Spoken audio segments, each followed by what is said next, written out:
Hi! Welcome to your Cabile YouTube channel, and for today's tutorial, I will be teaching you on how to create new vibration in reminder alerts on iPhone X. But first, kindly subscribe to this channel and don't forget to hit the subscribe button and the bell to notify you for the new updates. And let's start.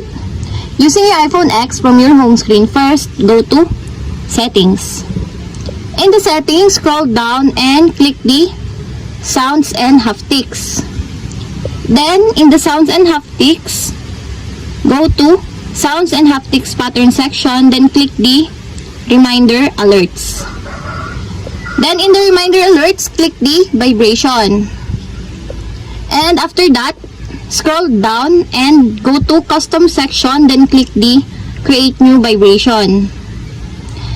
Then in the new vibration, you can tap here to create a vibration pattern that you want. Or you can also long tap. Depends on the vibration pattern that you want to create your pattern. And if you're done, you can click the play button to play your vibration pattern. And your vibration pattern is now playing.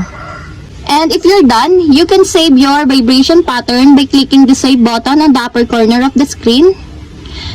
Then you can also put a vibration name on your pattern. For example, girl.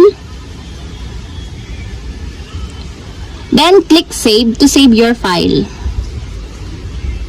And your vibration pattern is on the list. And that's it. We have successfully created new vibration in reminder alerts on iPhone X. If you have a question, can you comment down below, and don't forget to hit the subscribe button and the bell to notify you for the new updates. And thank you for watching.